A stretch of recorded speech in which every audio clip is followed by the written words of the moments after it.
everyone, my name is Devlina Ray. And my name is Abhishek Singh. Welcome back to yet another episode of Weekends with Us.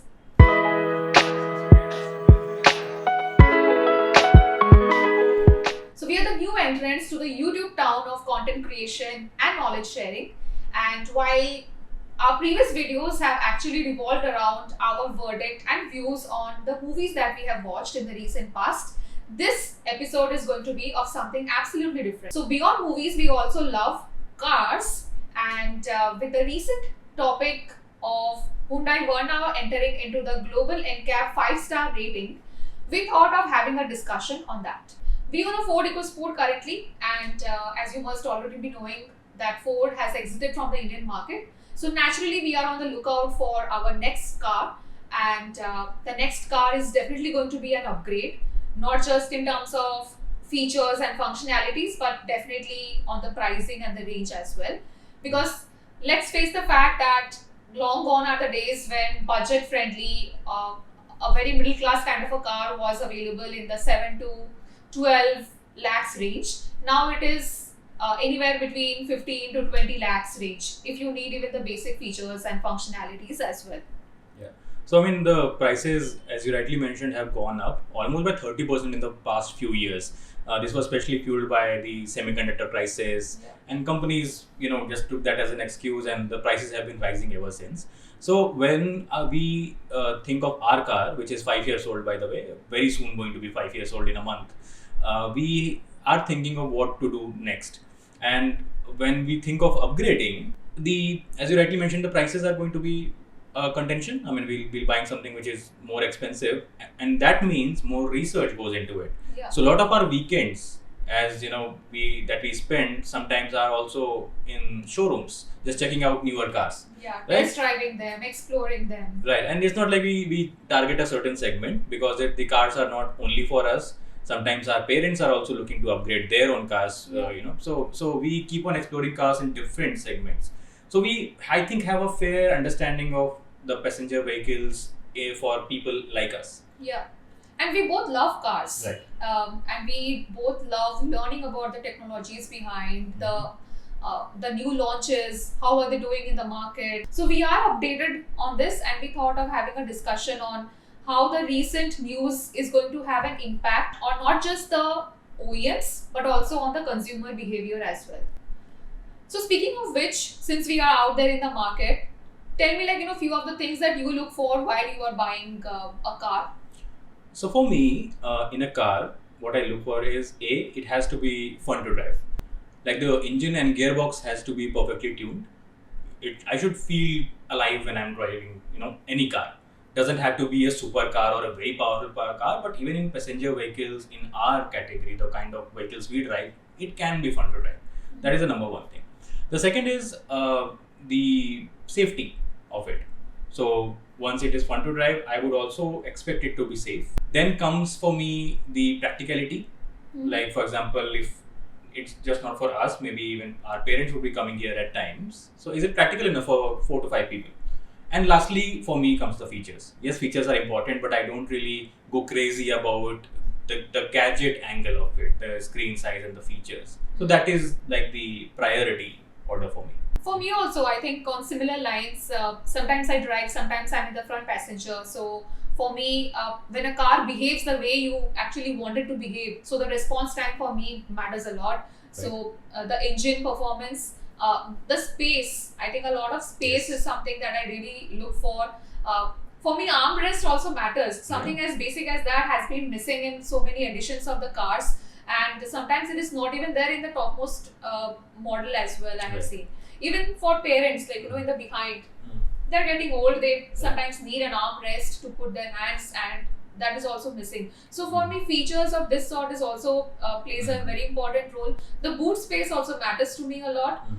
Since I also love SUV segment cars, so for me the ground clearance always plays a major role, because we are in Mumbai, the roads really are not that great. So we have to be mindful that we are not scratching more than what we have already paid for. Right. So these are the things which definitely, and safety of course is a thing for me. Speaking about our experience 5 years back, I bought my cars almost 5 years back, and had a wonderful time driving it. I think the car is fabulous. I mean, it's a shame that this company had to exit India. Used to make some really good cars, and Ford EcoSport was one of them.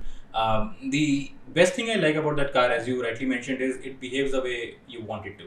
Yeah. Like you point it in a direction and it will go in that direction. You don't feel like you are not in control of the car. Or there is a lag. There's a lag. There is never a lag. Exactly. Yeah. Unless you are like, really crazily pushing it, you will never feel that lag in shifts, the gear shifts. The engine is good, the gearbox is a torque converter, the ground clearance is ample, and the car feels solidly built. I mean, it has all the safety features plus 6 airbags. So those were the things which we were looking at 5 years back, and we bought a car which even today, by today's standards, feels modern.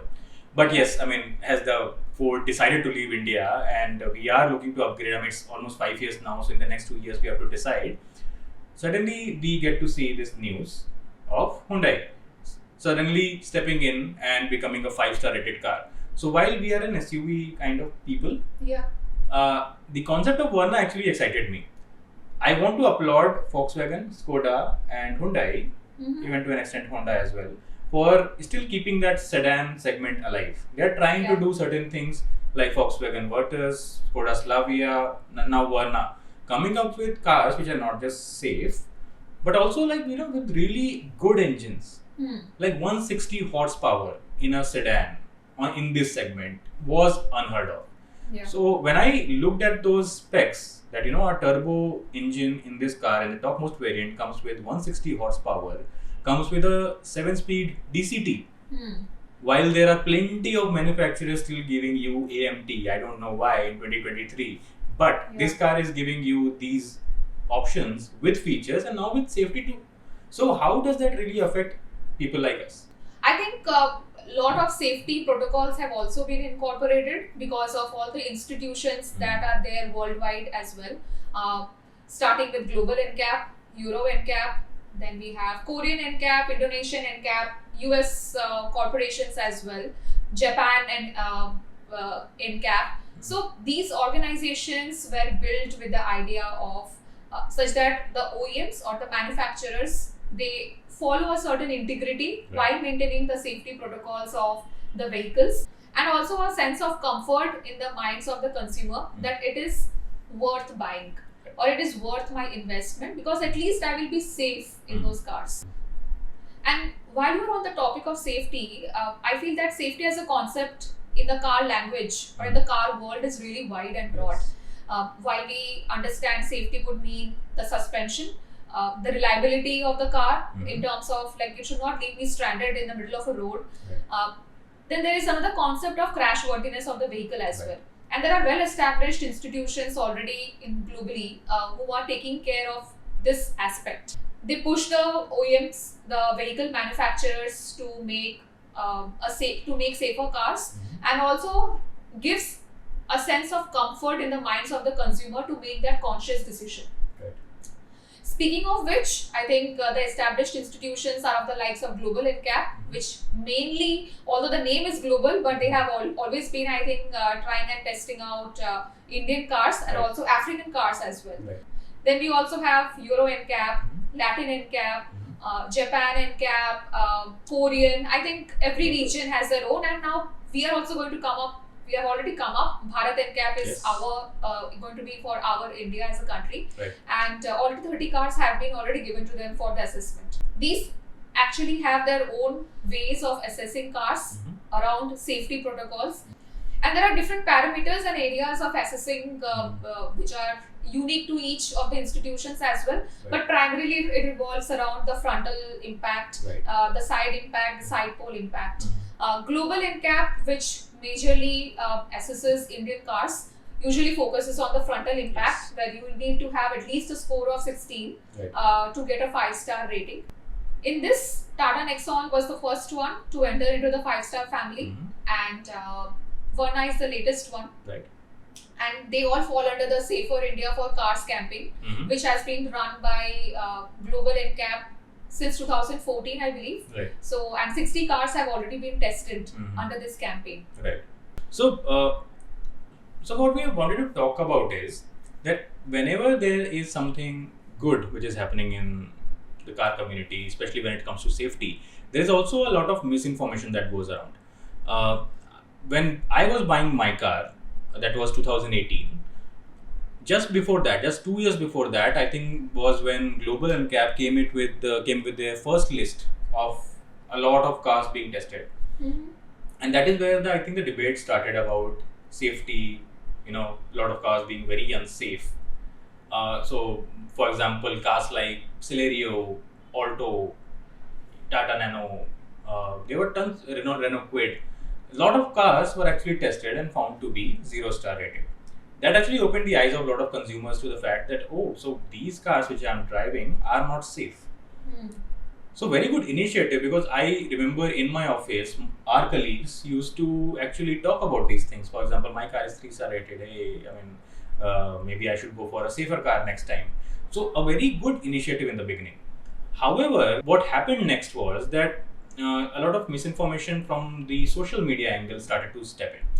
Suddenly, I started seeing a lot of videos where Tata Tiago was in an accident, and the comments will be like, "My God, it's such a tank, such a great car, such a strong car."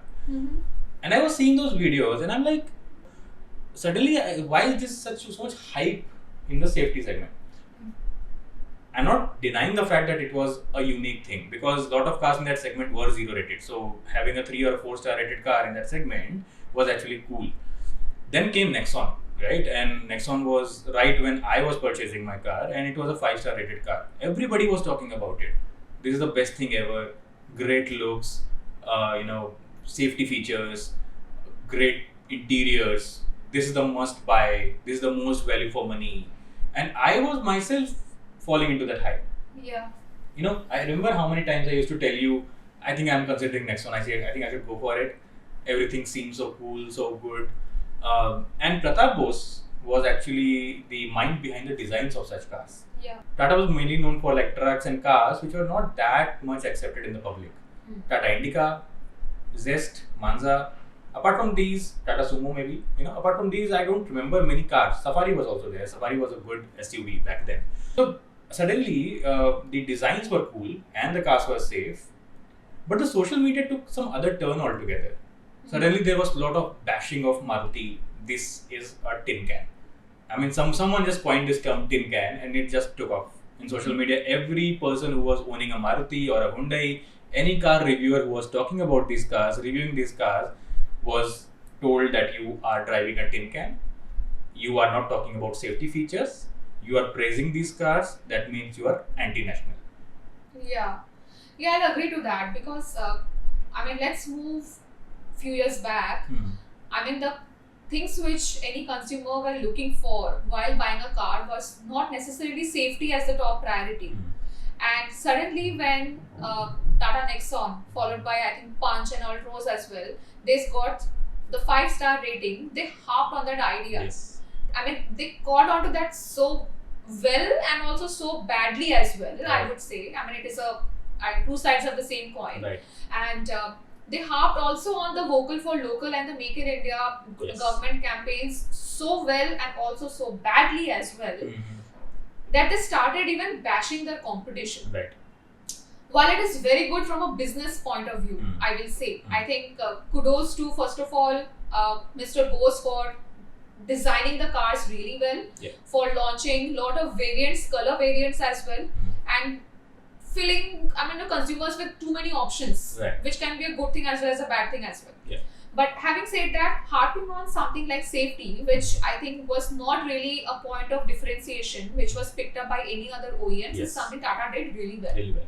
Speaking of which, I actually, while researching on this subject, I actually found out few tweets which were really aggressive on that part, I would say, because we are also in sales and we are always taught that do not really bash our competition that much. At least publicly. At least publicly. So, let me show you one article where it talks about the tweets which they made. For example, XUV 400 was launched and they were not making a sale, and 35,000 greater than 00 was tweeted by them. Right.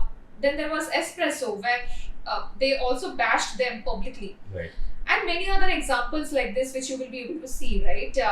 Interestingly, in the tweet that talks about XUV 400, they are like so out there. Like the 35,000 is in Nexon EV's blue color, and the 00 is in XUV 400's golden / bronze color. So very much out there. Very much out there. On the other hand, if I have to speak about the NCAP ratings or the 5-star ratings, apart from Tata Nexon and its family, like the Altros or the Punch for that matter, XUV 300, Mahindra cars have also been in the 5-star rating family. Right. But we haven't seen them going all out or bashing the competition. And also the sentimental value for Mahindra cars have also not been that high, although that is also a Make in India car. But still, I will say that the audience has always been divided and more in favor of the Tata cars. Exactly. To each its own, of course. But let me tell you a few other statistics as well. In the same year, Tata Nexon cars were selling like hotcakes. Yes. In the FY of 2018, from 27,000 cars to recent FY22, they have sold 1,24,000 cars already. Wow. Of course, Mahindra XUV was launched much later, but if I have to speak about, like, they started off with 9,500 cars only, and in the last financial year 2022, they have made 50,000 cars sales. I mean, it's almost half of the Tata Nexon sales, although both have been rated in the 5-star rating. Yeah.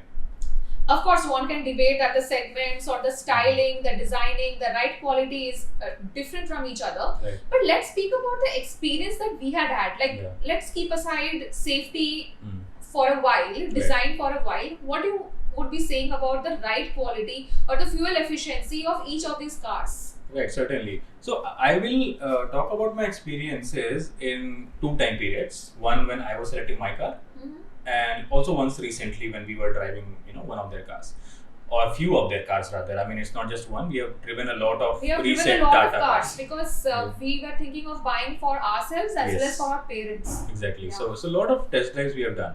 So 5 years back when I was buying my car, like I mentioned, Tata Nexon was a new thing. It was 5-star rated car. The salesperson was pushing heavily on that aspect. Sir, it's a safe car. It's the best out there. Trust me, you will love it. I drove the car, and the styling was very fresh back then. The first Tata Nexon when it arrived, the styling was fresh.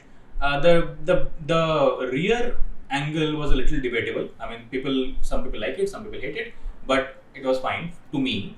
So overall, the looks were fine to me. The interiors were decent, I'll say. I mean, the fit finish was still not to the levels of, let's say, a Hyundai or some other foreign makers, but it was fine. The problem I had was the gearbox and the engine combination. For a price of 13-14 lakhs back in 2018, right? I mean, we're talking about 5 years back, that price was pretty high. And they were offering AMTs, automated manual transmissions, for those people who don't know. It's basically just an electronic chip placed on a manual transmission to make it shift gears automatically. It's not a proper automatic. A proper automatic is like dual clutch transmissions, torque converters, CVTs. Those are the ones which are proper automatics. An AMT is basically what in Hindi we call jugaad, right? And that is what it felt like. The gear shifts were very, noticeable. I was driving, I was like, and there were head nods, and I could feel that a gear shift is happening. So for someone who likes fun to drive cars, good engines, and good gearbox, I was left wanting for more. Yeah. I mean, the diesel engines are really good of Tata still. I'll say that diesel engines, they still make better, but the petrol engines are a big problem.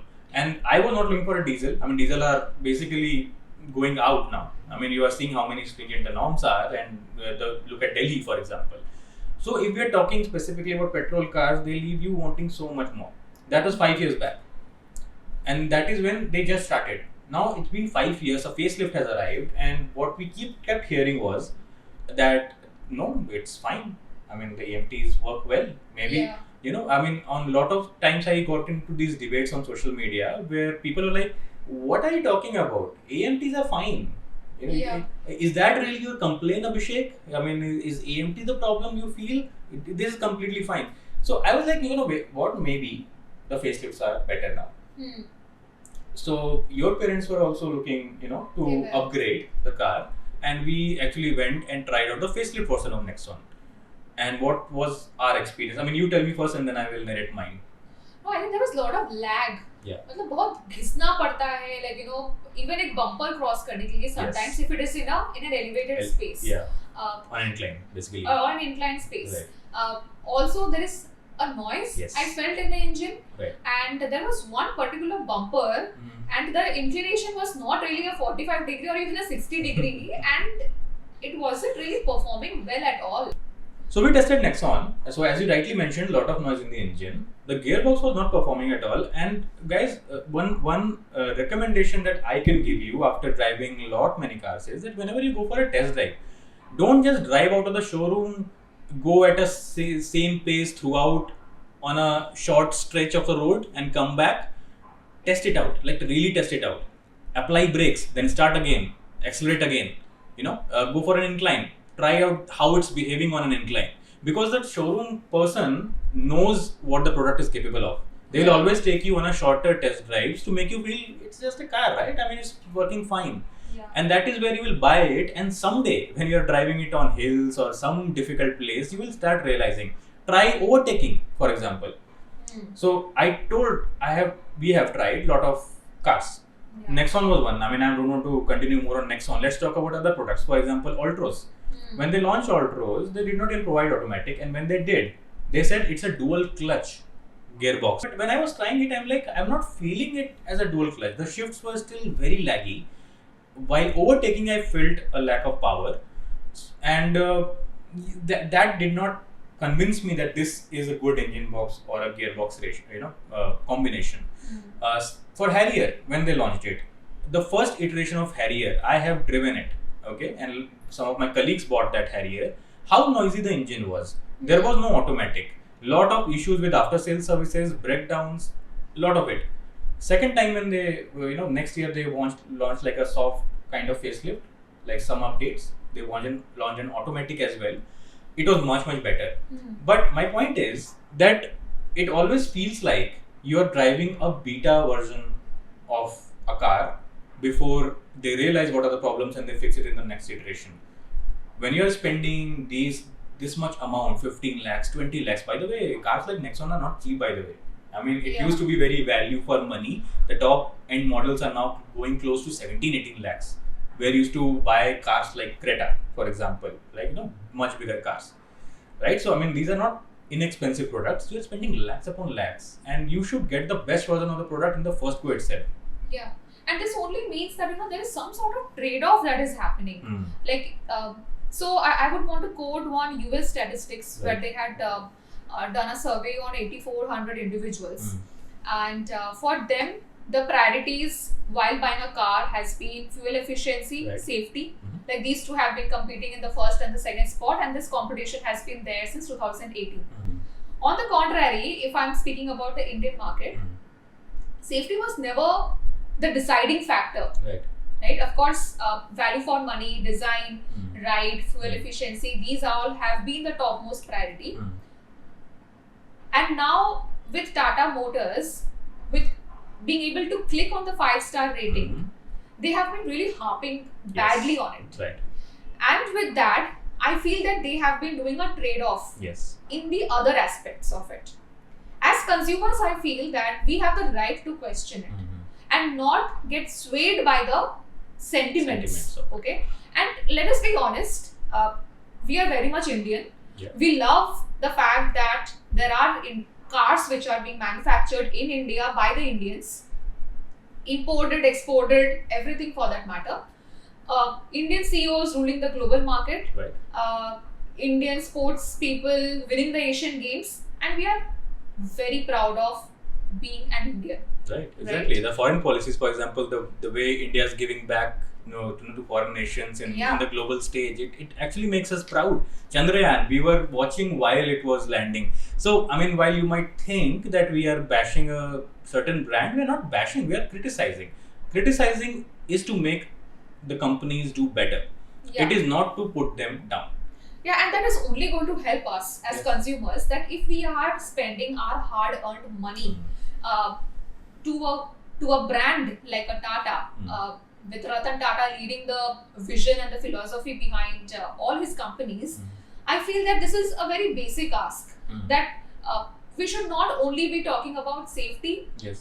and design. Now, I think designs could also become questionable in the future, because Yeah. now Mr. Bose has moved out. Right. And next is the fuel efficiency. Like, these are like all engines are usually in the 1 liter range, Right. despite we paying so much. They are always in the AMT range. Yes. There have been also instances where the Mm. car salesperson is not even aware of what is DCT Right. or what is a CVT. Yes. They are absolutely aloof from the concept, Mm. unless and until they have actually switched between organizations where they have actually sold similar cars in the segment. I feel the brands and the car showrooms have been taking advantage of the fact that many times people don't know about several things. Starting with the fact that why do companies make compromises, and that is a whole different topic. I'm just mentioning it a bit, but it's taxation. The government taxes cars on length. If it's longer than 4 meters, there is an additional tax which is there. If a car has an engine which is bigger than 1 liter, additional tax. So car companies like Maruti, for example, or let's say Hyundai, for example, in the past, they have been making unsafe cars. So cutting cost on the safety aspect, the body stability and rigidity, while giving you better engines, better safety, better interiors and gearboxes. Those kind of things they were giving you while compromising on safety. Companies, as we mentioned in case of Tata, they are giving you good features, good safety, even the ride quality is good, but they compromise on the engines and gearboxes. So somewhere the culprit is someone else, but Yeah. these brands are compromising on these aspects, and it's your job to know which company is compromising on what aspect and what works for you. And while we are talking about like the trade-offs that have happened, I feel that there has been a lot of positives that has been brought by these safety protocols. Right. The initiatives that have been brought by the very recent, the 6 airbags, Mm. or the rear parking sensors, then the seat belts, which are mandatory to be worn, the speed limit sensors. Right. I think these are the things which have overall helped in the safety of the passenger, of the pedestrian. I think everyone overall. Right. Agreed. Also talking about Mahindra, I feel they are making much better SUVs. Looking at their products and the lineups that they have had since, especially since Mahindra Thar. So Mahindra Thar, then XUV 700, then Scorpio N. I think they have launched one after another very good products which are safe as well and have very good engines. Like the kind of power delivery that they are providing in these engines is crazy. I have driven XUV 700, loved the engine output. So I feel they don't get that much attention for being an Indian brand as much as some of Tata probably gets. It could probably because like they are also not harping on the marketing campaigns, Right. or the way Tata is actually marketing themselves right. vis-a-vis Mahindra. Right. I feel it has got to do from both the sides, Right. from the OEM side as well as from the audience's side as well. Right. We are probably getting blindsided by the marketing campaign Yes. which is led by a certain brand, and not really going by our own self, Right. testing it out, driving the vehicles, and making a conscious, educated decision by ourselves. Right. To an extent, whenever you guys are out there looking for cars, and when we are out there looking for cars, sometimes we get swayed by a lot of these car reviews as well, like YouTube car reviews by some big media houses. Yeah. And in the past, what I have seen is they don't really disclose a lot of information as to what cars are they reviewing, how have they received those cars. They will never mention it's a sponsored video. As a YouTuber, I feel if you're going to promote a certain brand, you should at least disclose it. I used back when, again, going back to the time when I bought my car, I used to see a lot of these comparison videos. Like there is a big YouTube channel, okay, the big media house which does this. They will bring like 10 cars, and they will talk about, hey, this car has this feature, this car has that feature, this is good in this aspect and that aspect. And you will feel a certain car is going to get chosen, like that is the best among all the cars in that segment. Yeah. And suddenly they're like, so Tata Nexon is the most value for money in the end. It's like, the way we watch Harry Potter movies, in the end, like a certain house is winning. Let's say, Slytherin is winning. And suddenly Dumbledore will be like, Well, 10 points more to Harry Potter, 10 points more to Hermione, and the Gryffindor is the winner. It's that kind of setup, it's like whatever I heard during the entire video, I feel some other car should have been the winner, and then they declare it. And they don't even say that it's a sponsored video when most likely it is. So I think a lot of questionable ethics is also behind marketing campaigns. I'm not blaming it on the brand. Okay, but just know that I'm not blaming it on the brand. It's basically agencies, the middlemen. So a lot of times these brands will approach an agency, they'll tell them to promote the product, and the agencies actually take questionable decisions while reaching out to these YouTubers and influencers on how to market it. Yeah, I think of course the question is not on the brand, because the brand is doing a great job. Yeah. I mean, in paying money, and of course in giving the cars to get it reviewed. Right. But I feel as reviewers you have to be neutral. Yes. And not be skewed towards a certain direction. And if you are skewed, I think that is the very reason why there is a concept now which has been introduced as, in the Instagram also you have to mention it is an ad, it is a paid ad or it is a sponsored ad, such that again consumers can take a conscious decision. Right. Speaking about sponsored, I feel that these institutions, like the global NCAP for that matter, these are also sponsored, right? So I feel even the sanctity or the transparency is also very subjective to each other. In their ratings. I feel like this is very much like if you're in the technology field, you would know the concept of Gartner's magic quadrant, right? Like for a certain application, if you would want to be reviewed, and if you would want yourself to be placed in the leaders quadrant, there is a certain amount which every OEM actually pays to Gartner. So global NCAP is also another such entity just for the car manufacturers. Right. I think as a consumer, you should be aware of these things. Like for example, if a car is being sponsored by a certain brand, it should be mentioned in the report. It's okay. I mean, it's a good thing that the brand is sending out cars to be tested. It's not a bad thing. It's just that you should know that when a car was sent to NCAP for testing, you should know that these tests are actually happening at 64 kilometers per hour. So be responsible in driving. Don't think that you are in a certain car, so you will drive at 120 and 150 speed limits, and you will be safe when the accident happens. Somehow there is a lot of misinformation around safety of these cars in those aspects. Do whatever you want, drive however you want, roll out a cliff and you will be fine. Those kind of things are not true.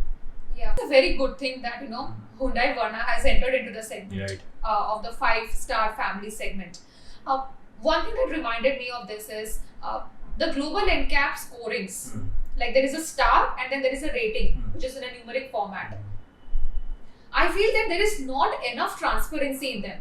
Because as I was going through the crash reports, the detailed crash reports of an XUV, of a Tata Nexon, and of the latest Verna as well, I feel there are some sort of subjectivity involved in it. For example, a chest thump is actually, if it is in the yellow segment, if it is in a red segment, like these are the levels of intensity. They are still in the same pointers.